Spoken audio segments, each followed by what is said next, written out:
You know that moment when you meet someone new and within minutes something inside you just clicks? Your heart races, your mind quiets. You feel drawn to them in a way you can't explain. And if someone asked you why, you'd probably say, I don't know, there's just something about them. But here's what nobody tells you. That something might not be what you think it is. That spark you feel, that immediate sense of recognition, it's not always pointing you toward love. Sometimes it's pointing you toward a lesson you never learned, a wound you never healed, a story you've been trying to rewrite since you were too young to even know you were writing it. Because here's the truth most people discover too late. We don't fall in love with people who are good for us. We fall in love with people who feel familiar. And familiar doesn't mean safe. It just means recognizable. It means your nervous system has been here before, even if your conscious mind hasn't. And that recognition, that deep unconscious knowing, is what we mistake for destiny, for chemistry, for love at first sight. But what if it's something else entirely? What if the people who make your heart race the fastest are the ones recreating the exact emotional environment you grew up in, the one that taught you what love is supposed to feel like, even if that lesson was painful, confusing, or incomplete? Think about it. How many times have you fallen for someone who couldn't give you what you needed? Someone emotionally distant, unavailable, inconsistent, or just out of reach? And how many times did you tell yourself, this time will be different? You believed if you just loved them harder, understood them better, proved yourself more worthy, they would finally see you, finally choose you, finally give you the love you've been waiting for. But they didn't. And when it ended, when you were alone again with that familiar ache in your chest, you probably wondered what was wrong with you, why you kept choosing the same type of person, why the ones who treated you well felt boring, while the ones who kept you guessing felt electric. Here's where it gets strange, and beautiful, and a little bit heartbreaking. Over a century ago, a man named Sigmund Freud sat in his study in Vienna, listening to people talk about their lives, their loves, their pain, and he noticed something extraordinary. People weren't just making random mistakes in love. They were repeating the same mistakes over and over with eerie precision. The same type of partner, the same type of dynamic, the same emotional outcome. It was as if they were trapped in a loop, playing out the same scene with different actors, hoping for a different ending, but never quite getting there. And Freud realized something that changed psychology forever. We don't repeat these patterns because we're foolish or broken. We repeat them because something deep inside us is trying to heal, trying to master an experience we couldn't control the first time, trying to win love from the same type of person who once withheld it. He called this repetition compulsion, and it's one of the most powerful forces in human psychology. It works like this. When you're young, your brain is forming its first maps of love. What does affection look like? What does safety feel like? How do people who love you behave? And these early experiences with your caregivers, your parents, the people who are supposed to protect and nurture you, they become your blueprint. Your nervous system records everything. The tone of voice that meant approval, the silence that meant withdrawal, the warmth that came and went unpredictably, the attention you had to work for, the love that felt conditional. And all of this gets stored, not in your conscious memory, but deep in your unconscious mind, in a place you can't easily access with logic or willpower. So when you grow up and enter the adult relationships world, you think you're choosing freely. You think you're attracted to someone because of their smile, their intelligence, their sense of humor. But underneath all of that, your unconscious is scanning for something else. It's looking for the familiar emotional signature, the one that matches the blueprint. And when it finds someone who recreates that early dynamic, even if it was painful, your whole system lights up. This is why someone who grew up with a parent who was emotionally distant, cold, or withholding often falls hardest for partners who are exactly the same way. Not because they enjoy the pain, but because their unconscious recognizes the pattern and thinks, here's my chance. Here's my opportunity to finally get it right, to finally earn the love I couldn't earn back then. It's like your inner child is still standing in that childhood home, trying to make a distant parent turn around and see them. And every time you meet someone who recreates that dynamic, that child wakes up and says, maybe this time. Maybe if I'm good enough, patient enough, understanding enough, this person will finally give me what I've been waiting for. But they won't. Because you're not actually in a relationship with them, you're in a relationship with your past. You're trying to heal a wound by reopening it, trying to solve a childhood riddle with an adult partner who was never supposed to be the answer. And this is where it gets even more complex, because the people who would actually be good for you, the ones who are emotionally available, consistent, kind, and present, they often feel wrong, boring, like there's no spark, because they don't match the blueprint. Your nervous system doesn't recognize them as love, because they don't recreate the familiar tension, the familiar uncertainty, the familiar ache of wanting someone who only gives you pieces of themselves. And so you might find yourself in the strange position of intellectually knowing someone is good for you, while feeling absolutely nothing for them, or feeling intensely drawn to someone who is clearly bad for you, while your rational mind is screaming warnings you can't seem to hear. Let me tell you about someone I once knew. Let's call her Maria. Maria grew up with a father who was brilliant, charismatic, and completely unpredictable. Some days he would come home and be warm, funny, engaged, the kind of parent who made you feel like the center of the universe. Other days he would be cold, critical, unreachable, locked away in his own world. Maria never knew which version she would get, and so she learned to read his moods, to adjust herself, to become whatever she needed to be to win his attention on the bad days. She became an expert at earning love. And in the process, she learned that love is something you have to work for, something that comes and goes, something that feels more valuable when it's scarce. Fast forward 20 years.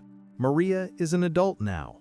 She's intelligent, successful, emotionally aware. She's been to therapy. She knows about attachment styles and childhood wounds. And yet, every single person she falls in love with is emotionally unavailable. Musicians who are always on tour, entrepreneurs who are married to their work, people who are not ready for a relationship, but keep her just close enough that she doesn't leave. And every time, Maria tells herself this time will be different. This time, if she's patient enough, understanding enough, if she gives them space but also shows up consistently, they'll finally see her worth. They'll finally choose her fully. But they never do. And each time it ends, Maria feels that same childhood ache, that same feeling of not being enough. What Maria didn't realize, what most of us don't realize, is that she wasn't actually attracted to these people because of who they were. She was attracted to them because of how they made her feel. And how they made her feel was familiar. The uncertainty, the constant effort, the hope that maybe today would be the day they'd really see her. It was her childhood, packaged in adult form.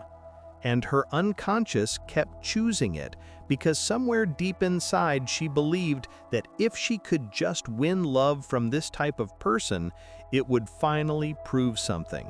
It would finally heal the wound her father left when he couldn't love her consistently. This is what Freud understood. This is the hidden machinery beneath so much of our suffering in love. We're not crazy. We're not self-destructive.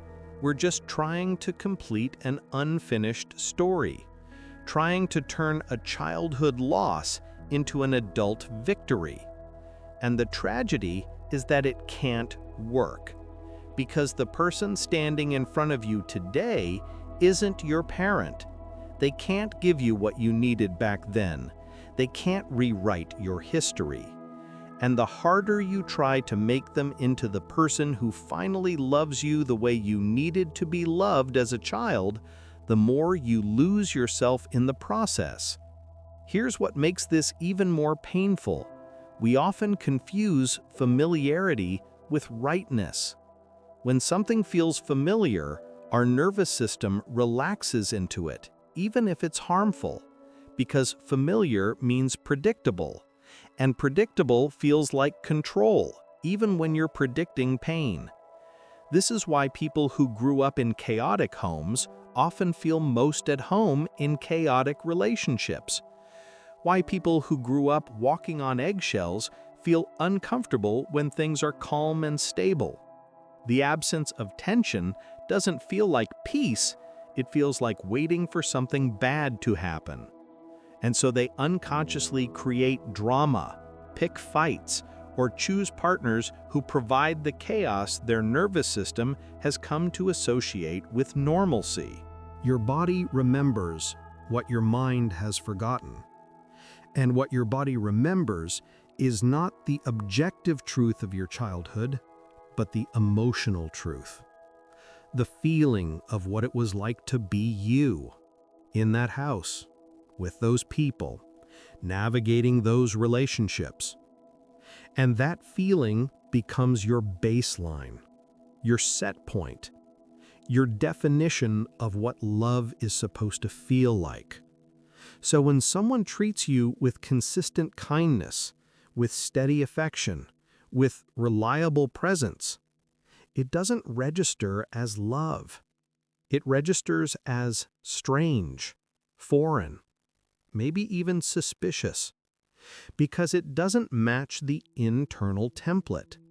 It doesn't create the emotional weather you learned to navigate.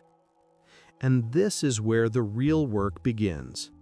Because once you understand this, once you see the pattern, you have a choice.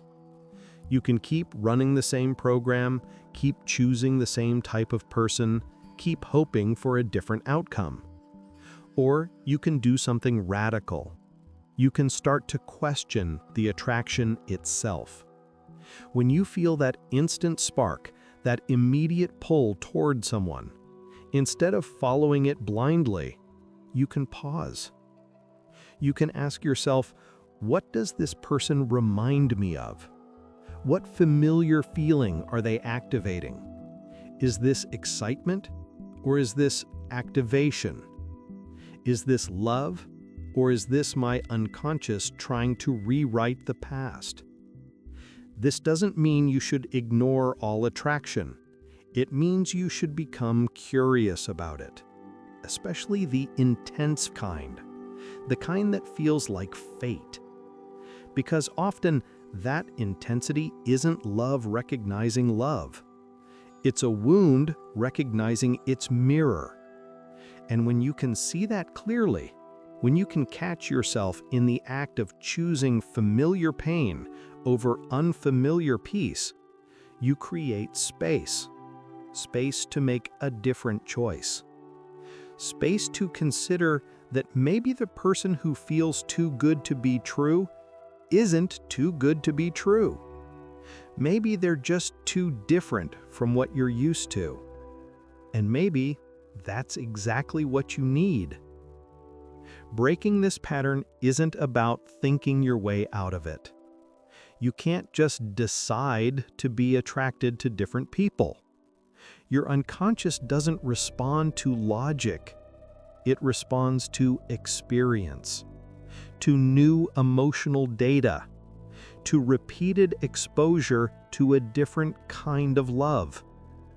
This is why healing often happens slowly, in relationship, with someone who is willing to be consistent even when you push them away, patient even when you test them, present even when you expect them to leave. Someone who doesn't match your blueprint and doesn't try to. Someone who loves you not because you've earned it, but because you exist. And at first, this kind of love will feel wrong. It will feel too easy, too simple, too good. Your nervous system will sound alarms. It will tell you this can't be real, that you should leave before they leave you, that you should create problems to see if they'll stay. But if you can stay, if you can let yourself be loved in a new way, even when it feels uncomfortable, even when it doesn't create that familiar ache, something extraordinary begins to happen. Your nervous system starts to recalibrate. Your blueprint starts to update. You begin to learn at a cellular level that love doesn't have to hurt to be real, that safety isn't boring, that consistency isn't a trap. And slowly, the people who used to make your heart race start to feel less appealing. Not because you've changed your taste, but because you've changed your baseline. You've given your unconscious new information about what love can be. This is the work of healing the inner child. Not in some abstract therapeutic sense, but in the most practical, lived way. You heal by experiencing something different, by choosing again and again to stay with what feels unfamiliar but good, rather than what feels familiar but painful. By recognizing that the intensity you've been chasing isn't passion, it's anxiety. It's your nervous system lighting up because it recognizes the pattern of love that was conditional, inconsistent, or withheld. And real passion, the kind that sustains, the kind that nourishes, it feels different. It feels quieter, steadier, less like fireworks, and more like coming home to a place you've never been, but somehow always knew existed. You are not destined to repeat the same story forever. You are not broken beyond repair. You are not too damaged to experience real love. What you are is human, carrying the weight of your history in your body, in your attractions, in your patterns. And the moment you see this clearly, the moment you understand that your heart has been trying to heal by seeking out the familiar, you gain something precious. You gain choice, not the ability to suddenly feel attracted to different people, but the ability to question your attractions, to pause before following them, to ask whether this pull you feel is taking you toward love or toward another lesson you don't need to learn again. Freud gave us the map. He showed us that beneath our conscious choices lies a whole world of unconscious motivation, driven by early experiences we barely remember but can't escape. And the beautiful, challenging truth is that once you see the map, you can't unsee it. You can't go back to believing that attraction is random or that chemistry is always a good sign. You start to see your patterns, your types, the recurring themes in your love story, And with that seeing comes the possibility of change. Not overnight, not through force of will, but through awareness, through self-compassion, through the gradual, patient work of teaching your nervous system that it's safe to try something new. So the next time you feel that instant spark, that undeniable pull toward someone, don't ignore it, but don't blindly follow it either. Get curious. Ask yourself what this person is offering you emotionally. Ask whether it matches what you needed as a child but never got. Ask whether this attraction is leading you toward growth or toward repetition. And if you find yourself once again drawn to someone who is emotionally unavailable, distant, inconsistent, or unable to meet you fully, remember that it's not because you're weak or foolish. It's because your unconscious is still trying to solve an old problem, still trying to earn love from the type of person who once couldn't give it freely, still trying to prove that you're worthy by winning over someone who makes you work for their affection. You don't need to prove anything anymore. You were always worthy. The love you needed back then, you deserved it simply because you existed. And the love you need now, you deserve it for the same reason. Not because you've earned it through suffering or patience or understanding, not because you finally become good enough, but because you're human, because you're here, because love, real love, isn't something you win. It's something you receive when you stop trying to earn it from people who were never meant to give it. The pattern can end. The loop can break. You can learn to recognize the difference between familiar and good, between intensity and safety, between the pull of an old wound and the quiet call of something new. It starts with seeing, with understanding, with compassion for the part of you that's been trying so hard for so long to rewrite a story that ended before you even knew it had begun. And it continues with the courage to write a new one.